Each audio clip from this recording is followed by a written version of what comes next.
संत महात्माओं के ज्ञान के प्रति या सदगुरु के शब्द के प्रति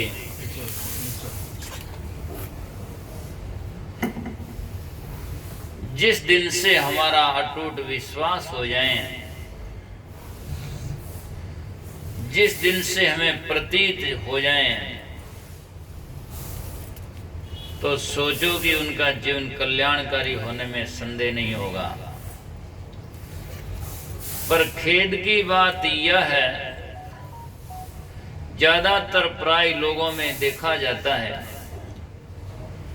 जिस दिन आदमी सत्संग और ज्ञान से जुड़ता है, उस दिन से धीरे धीरे लोगों में प्रति घटती दिखाई देती है।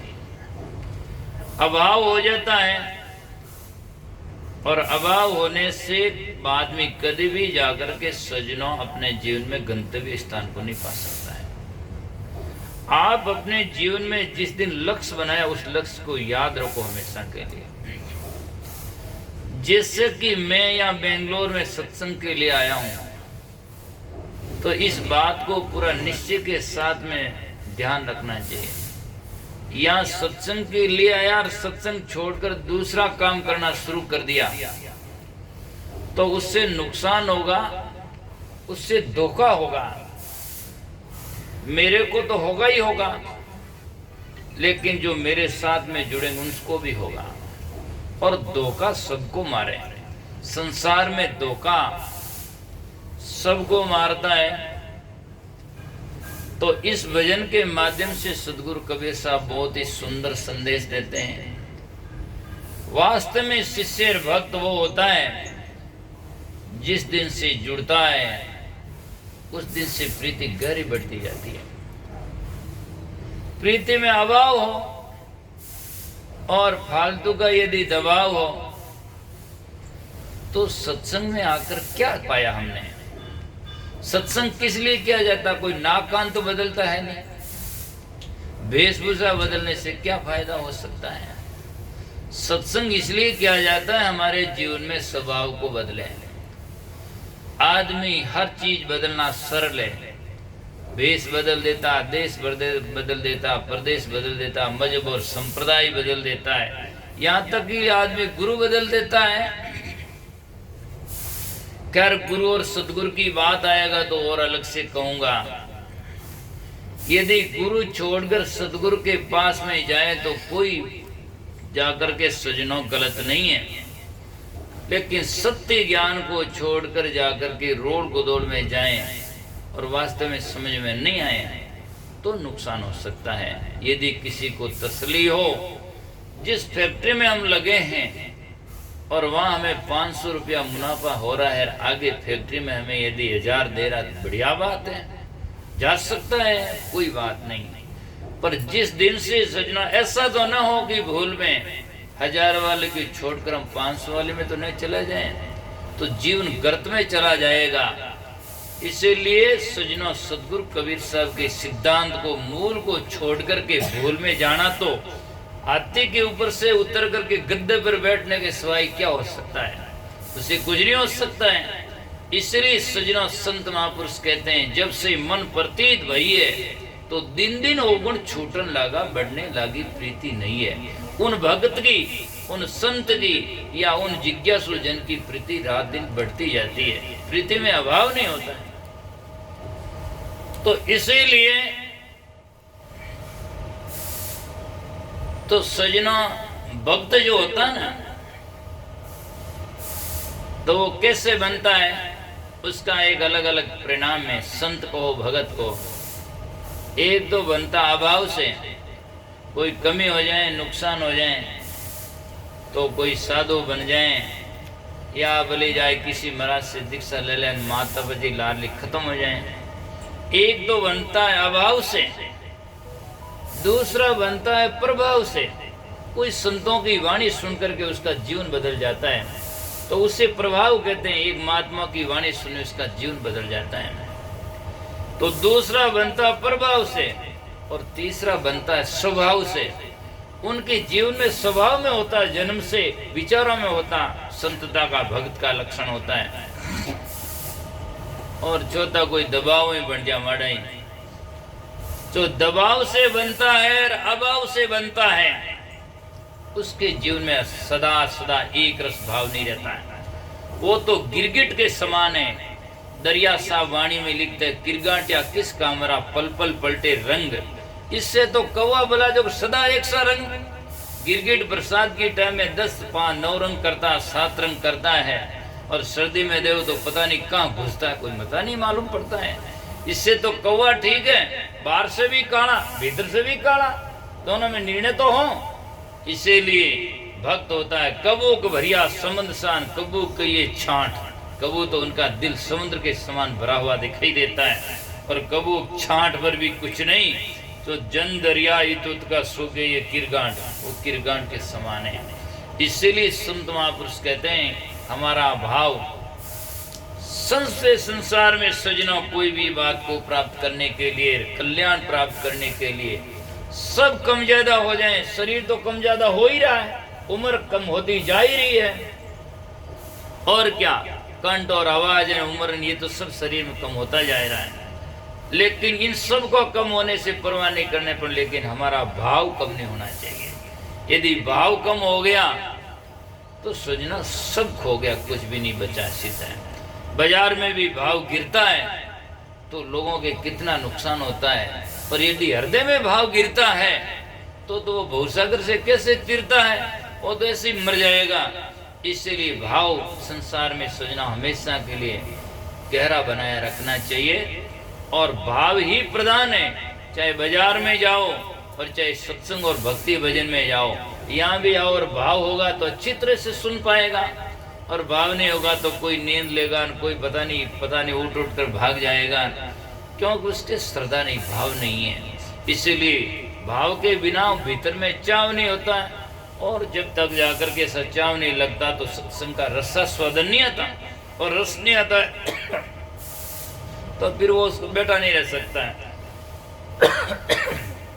तो जब से ही मन प्रतीत वही है, दिन दिन अवगुण छूटन लागे। उनका लक्षण यह है कि एक एक अवगुण छूटता जाएगा। पहले क्या करता था, नशा करता था, आज नहीं करता है। पहले जाकर के सजनों सोए रहता 8-8 बजे तक, आज सोया नहीं रहता है।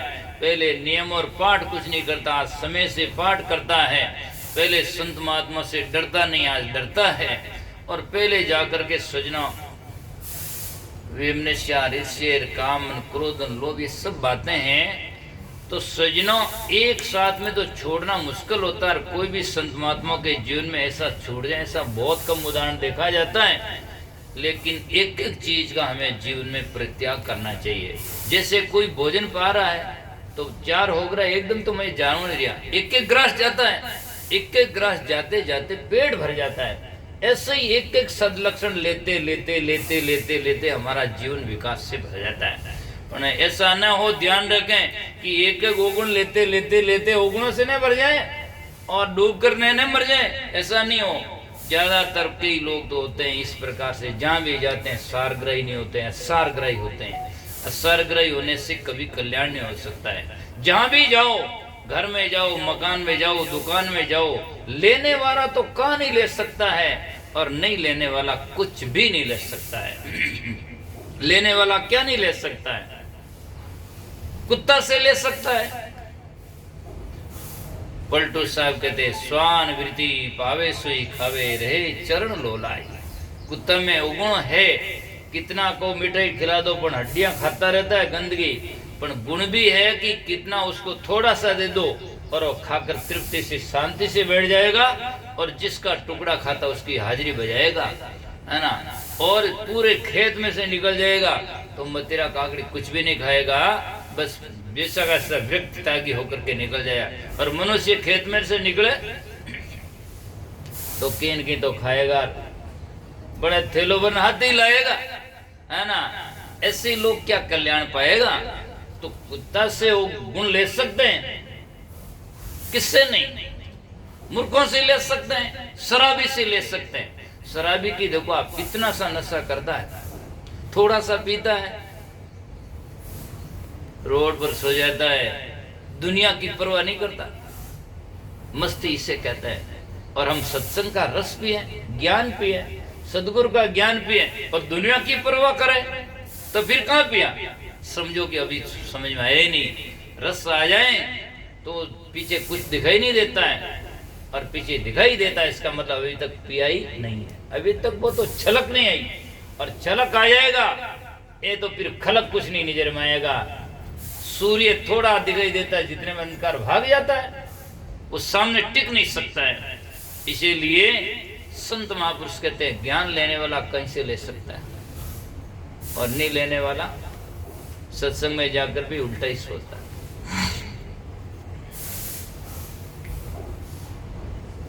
एक कोई बहु संत घराने से आई नए घर में, आगे ससुरा, सासू, पति, ननद सब खड़ूस,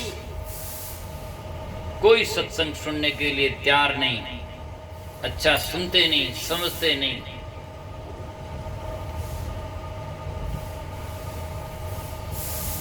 तो उसको मन में चिंता हुई क्या करें, इनको कैसे समझाएं। तो गांव में कोई भागवत कथा चल रही थी, तो उसने कहा कि आज सभी सत्संग में चलो, कथा में चलो। उसने सोचा भाई कोई न कोई ज्ञान लगे तो अच्छा ही है। ले गई, कहने से ले गई, चले गए।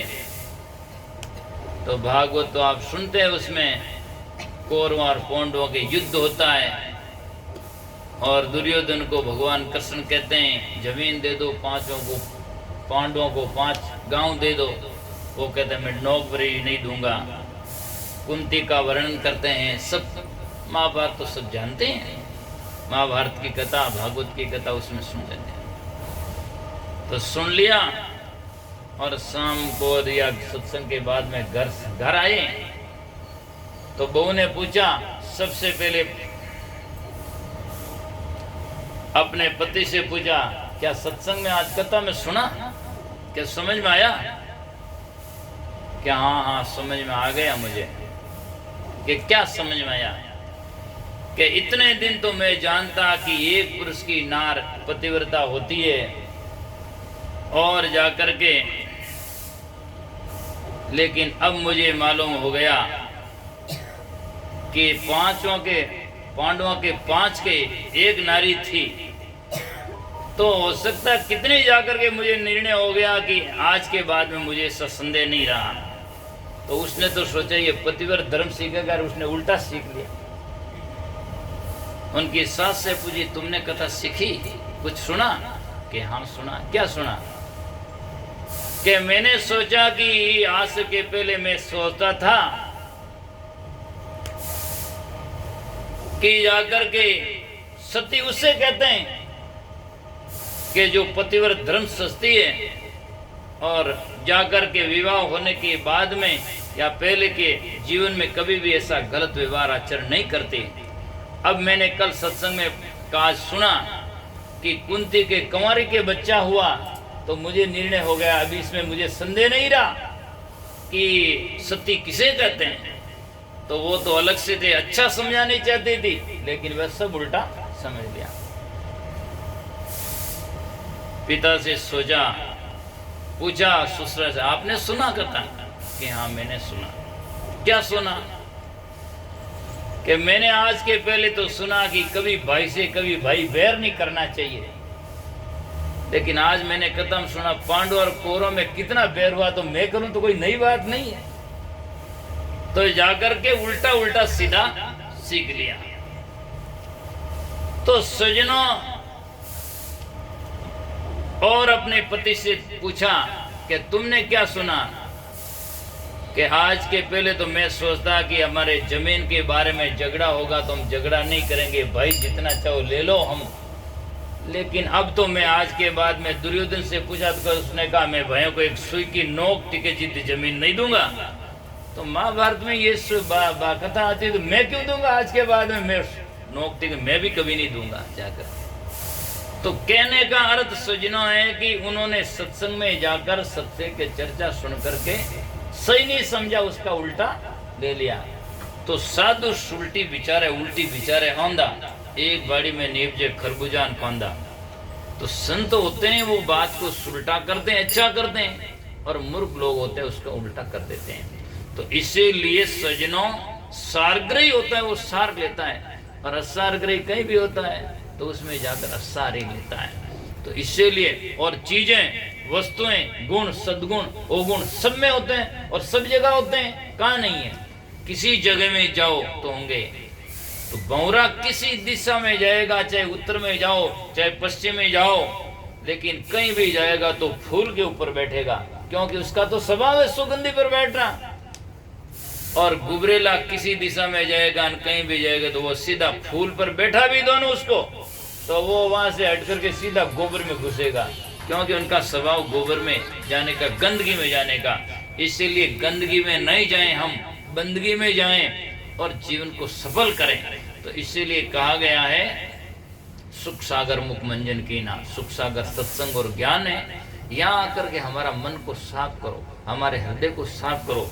सुख सागर मुख मंजन कीना, स्वाति बूंद निज सीप ली। स्वाति बूंद को सीपी जैसा ग्रहण करती है वैसा पकड़ ले। जिज्ञासु होता है, शब्द को सीपी में जैसे लेता है ऐसे अपने शब्द को ले लेता। स्वाति बूंद निज सीप लई, माणकपुर में मोती उपजे हीरा हंसा भेद भई। माणकपुर जो है ये मानव जन्म में, और मोती इसमें ज्ञान है, और वो संसार में सत्संग में पैदा होता है।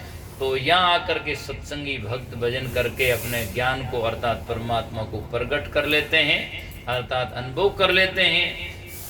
हीरा हंसा भेद वही है।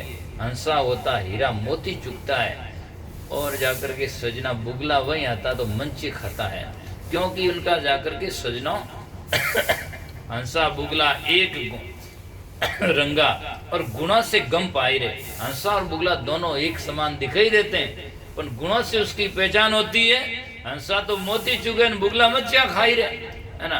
हंसा मोती चुगता और बुगला मच्छी खाता है, इससे मालूम पड़ जाता है ये बुगला है और ये हंस है। ऐसे ही जाकर के जो सद्गुणी होता है और जो दुर्गुणी होता, सज्जन होता है, उनके गुणों से पहचान होती है कि ये सद्गुणी है, ये सत्संगी है। तो फिर कहते हैं सूरत निरुद्धोय लागो दाव भाव बनायो। दाव ना मौका लग गया, मानव जन्म मिल गया, संत मिल गए, गुरु मिल गए, अब कमी किस बात की, अब भाव बन जाए। भाव बनायो तो महापुरुषों ने कहा लागो दाव भाव बनायो, सदगुरु मिल गए, सा सही है। सा नाम बड़े सेठ होता ना, तो सेठ का मतलब होता है, सेठ तो दुनिया में बहुत हैं, लेकिन जो भक्ति और ज्ञान के सेठ हैं वो संत महात्मा होते हैं। सदगुरु मिल गए सा सही है, तो बाड़ी बड़े घटे नहीं कबहू परम तत्ले मानते है। उन सदगुरु की ज्ञान की पूंजी बाड़ी बढ़ती है पर कभी घटती नहीं है, और घट जाए तो सोच लो अभी जाकर के उस वस्तु और व्यापार का उसे बोध नहीं हुआ। जिस एक आदमी ने व्यापार लगाया, जिस पूंजी को जितनी लगाई और उसको जाकर के खाली करता गया, इसका मतलब उस व्यापार का भेद उसे समझ में नहीं आया। और यदि व्यापार का भेद समझ में आ जाता है तो पूंजी को वो घटाता नहीं, धीरे धीरे बढ़ाता है और बढ़ती जाती है। तो सोच लो कि वास्तव में व्यापारी सही है। ऐसे ही हम सतनाम के व्यापारी आए, हम सतनाम व्यापारी। कोई एक लादे कांसी पीतल, कोई एक लौंग सुपारी, हम तो लादे नाम धनी का निर्भय खेप हमारी। आए हम सतनाम व्यापारी। भजन भी आप गाते हैं, सुनते हैं, लेओ लेओ साहिब जीरो नाम आया हम व्यापारी।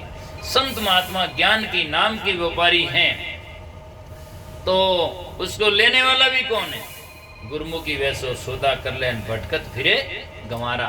गुरमुखी होता सौदा करता है और बाकी तो गंवार लोग भटकते फिरते हैं, उनको सत्संग का बोध नहीं होता है। तो ये बातें। तो फिर कहते हैं अगम निगम तत् सुरत निर्दोय ज्ञान जोहरी। सुरती बाहर की दृष्टि, नीति अंदर दृष्टि, दाना ज्ञान की जोहरी बने। आज लोग कई हैं, जहां भी जाए बस शब्दों के जोहरी पार की नहीं बनते, बस जैसा गाया तैसा सुना, हाँ साहब बढ़िया ताजो है, ताजो नहीं है। शब्दों के भेदी पार की बनना चाहिए। आज बड़ी खेद की बात है, आदमी कपड़े के दुकान में जाता तो निर्णय करता अच्छा कौन सा बुरा कौन सा है। बाजार में सामान लाओ और कुछ लाओ, सब्जी लाओ तो माता बहना ऐसी ले लेती है, आवे जो सब गली कचरी कचरी सब अलग अलग साफ करके लेती है, कहता है ये ठीक नहीं है। तो भजनों में कुछ भी गाओ, कोई छाप नहीं, कोई बेटा रो बाप नहीं, कोई हृदय साफ नहीं, जिसका कुछ भी नहीं, और गाते जाओ। ताजो है क्या, ताजा हो गया? ऐसे नहीं है सजनों, हमें निर्णय शब्द सुनना चाहिए, शब्दों के पार की विचारी बनने चाहिए। क्या ये भजन सही है? गाना वही चाहिए। अब बीज तो हुलियोड़ो ले जान के खेत में बाई दो, अरे बाई दो, पर कहीं वही फायदो वो तो समझो। बावने से कहीं होगा, जब बीज ही रुड़ा हुआ है, गुल लगा हुआ है, तो उस बीज के बोने से क्या फायदा होगा? अब रात भर में कुकस ने कूटो, कचरा ने तूतना कूटो, और सुबह खाली उठो, तो फिर कूटने से क्या मतलब हुआ है? तो भजन में वजन होना चाहिए, सार होना चाहिए, जीवन में कल्याणकारी बात समझ में आने की होनी चाहिए। बाकी अंधविश्वास की बातें, रोचक बातें और बिना मतलब की बातें बहुत सारी गाओ, उससे क्या फायदा मिलेगा? न तो हमें कोई मिलता है, कोई न सुनने वालों को कुछ मिलता है। इसीलिए संत महापुरुष कहते हैं, और जगह जगह पर कई तो दुनिया में ऐसे ऐसे लोग हैं 50-50 वर्षों से सत्संग करते हैं और बेसदारी भी दिखाई देते हैं, फिर भी उन्हें इतना बोध नहीं होता कि कौन सी समय कौन सा शब्द गाना चाहिए। इतना तो माता बहन ही जानती है, ब्याह के टाइम में ब्याह का गाती है, दूसरी टाइम में मायरे के टाइम में मायरा का गाती है, और फलाने टाइम फलाना गाती है। इतना तो बहुत लोग ही जानती है। और साधु होकर के, विचारी होकर के, ज्ञानी और सत्संगी 50 वर्षों से होकर नहीं जानता होगा, तो बोलो क्या होगा? उतना भी बहुत कम हुआ। इसीलिए जाकर के संत महात्मा ने कहा, शब्द विचार की बोलिए, शब्द को जाकर के समय पर बोलना चाहिए। जरूरत कहाँ है? अब भजन तो सामरा गवन प्रभाती हरू कर दे, जागो रे हुत्ता तो कौन कहीं जागे। तो जागने की बात, जब सोया हुआ तो जगाओ, अब जागा ही नहीं, जागो रे जागो हुत्ता कौन है? तो समय पर गाना चाहिए। संध्या आरती है तो संध्या की टाइम में गाए, बिना संध्या हरू कर दो, संध्या हुई तो गाने। तो शब्दों के ऊपर हमें विवेक करना चाहिए, निर्णय होना चाहिए। निर्णय से वाणी को जाकर के सुबह लगती है। जब आप सुबह टाइम में जाकर आरती करो, सुबह शाम करो, तो मिंदर में होती, लोग कहते हैं आरती हो गई, चाहे हम करो तो आरती हो गई। रात्रि 12 बजे घंटा टोकरा बजाई दे डोकरा कि माँ तो खराब ही उड़ो ना, समझ में नहीं आती। समय पर होता है, पलटू समय पर बोले, समय पर अच्छा लगता है। इसीलिए संत महात्मा ने कहा, शब्द के विचार की बोलिए, शब्द के हाथ नहीं पाऊं, एक शब्द करे उस दिन, एक शब्द करे घाव। तो संत महापुरुषों ने कहा कि कई समय में दिन बढ़ान, कई समय में रात। तो संत महात्मा कहते हैं कई समय में दिन बढ़ान, कई समय में रात है, अलग अलग समय पर बोलना चाहिए। सर्दी में कांबड़ ओढ़े, खाओ मत रहा के तो लोग कह गए बढ़िया है। देखो समझदार आदमी पता नहीं क्या जाकर कहाँ सोएंगे तो ठंडने लग जाए, इसलिए अपना साधन जुटाकर साथ में चलता है। और गर्मी में कांबड़ियों खाओ मत मेल दे के मूर्ख है, अभी कर देखने वाले सब कहेंगे तो पागल है, अभी तो और गर्मी हो रही है और कंधे पर धर दिया, क्या फायदा होगा? तो जरूरत की जगह तो कहते हैं अगम निगम तत् खोज निरंतर गुरुवी सजीवन मूर दहिए, कहें कबीर दया सदगुरु की हति कुमति सब दूर गई है। अगम कहते हैं संत वाणी, निगम कहते हैं वेद। तो चाहे वेदों की वाणी हो चाहे संत वाणी हो, उन समय निरंतर सत्य को खोजना चाहिए कि क्या है, तत्व खोजना चाहिए। ये उन्हें कि आप 50 वर्षों में लिखी जो सही है, या मान लो 50,000 वर्षों पहले लिख दी तो ये सही है। 50,000 वर्षों पहले के तो कोई है ही नहीं। सबसे पुराने ग्रंथ हिंदुओं में नहीं, पूरे समूचे विश्व में वेद हैं, और वो करीब 3000 वर्ष पूर्व कहे जाते हैं। तो उनसे पहले की कोई ग्रंथ नहीं है। तो ऐसा नहीं हो कि जितना पुराना लिखा हुआ सही हो जाए। ऐसा नहीं कि ये बाबा दीप 80 वर्ष का डोकरा है जो कह दिया सब सही है, कहने से सही थोड़ी हो जाता है। उसको निर्णय होना, 2 2 4 होते हैं। तो चाहे आज का बच्चा कहे तो सही है और डोकरा कह दे तो सही है, और डोकरा भी कह दे 2 2 10 है तो गलत है। डोकरा के कहने से सही नहीं हो जाता है, और बच्चा के कहने से 2 2 4 है तो झूठा नहीं हो जाता। ये आज का बच्चा है, इसकी क्या बात माने? बात सही हो उसकी माननी चाहिए, जिससे हमारा भला होता है। ऐसा नहीं कि जाकर के पुराने ग्रंथ में लिख दिया, अनुष्ठ लिख दिया। कई लोग यूँ कहते हैं जना भाई हगड़ा झूठा ही है। अरे हगड़ा झूठा नहीं है, तुम अपना सोचो, कहने से थोड़ी हो जाता है। धोखा दी बहुत सारे लोग करते हैं जा करके। दुनिया तो भेड़ चाल की तरह है। तो इससे हमें निर्णय बोध होना चाहिए। कोई भी संत महात्मा को, चाहे गृहस्थी को, हम सत्संगी बने, गुरुमुखी बने, किसी गुरु के पास में जाएं और कोई भी संप्रदाय से जुड़े, लेकिन जुड़ना चाहिए विवेक से जुड़ना चाहिए, क्योंकि विवेक की दृष्टि से देख करके ये सही है तो बढ़िया है, और सही नहीं है तो कोई भी किसी से जुड़ता है उससे कोई भला नहीं हो सकता है। भला तो सत्य से ही होता है। अगम निगम तत् खोज निरंतर, गुरुए सजीव मूर दइये, कह कबीर दया सदगुरु की, हत्ती कुमति सब दूर गई है। हत्ती नाम थी, कुमति ना हृदय में कुमति थी, दुर्बुद्धि थी, वो सदगुरु के ज्ञान से और प्रेम से और सदगुरु का जब दर्शन और ज्ञान सुना उससे हमारी कुमति दूर हो गई। और कुमति घटी तो बस सुमता बढ़ी, पुरंदर भरपूर, राग द्वेष जग से मिटिया, अब मन भया मजूर, बलिहारी जो मेरा सदगुरु ने जो हमारी करी कल्पना दूर। सदगुरु से कल्पना दूर होती है तो हम सदगुरु के बने, सदगुरु के पास में गए तो हमारी कल्पना दूर होनी चाहिए और भीतर में सजना निश्चिंतता आनी चाहिए।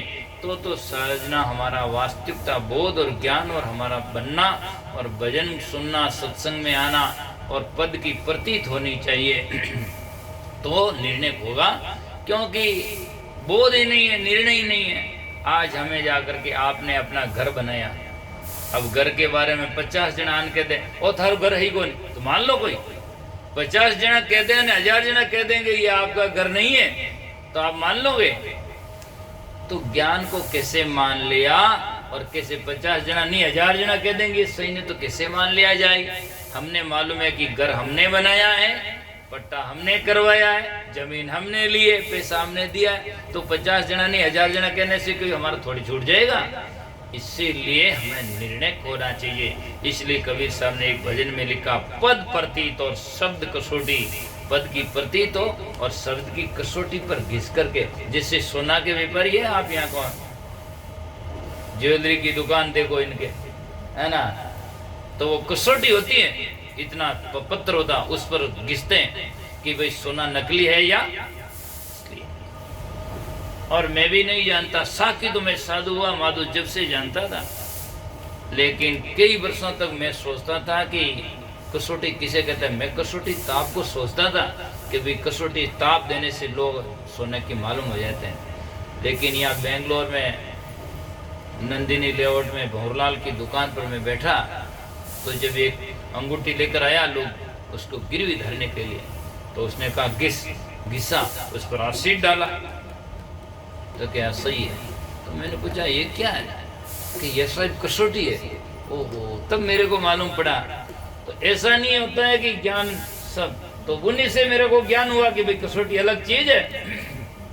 अब मैं कह दूं इनके कहने से क्या हो गया, भले किसी से हो, सत्य होता है।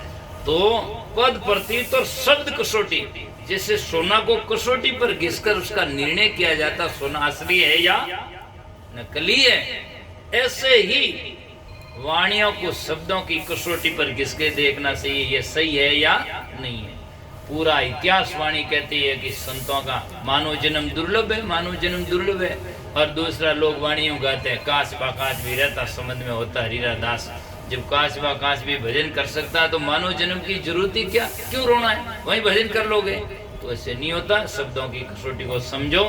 इन्हीं शब्दों के साथ में वाणी को विराम देते हैं और समय से आप हमेशा के लिए जहाँ भी आपको बताई जाए और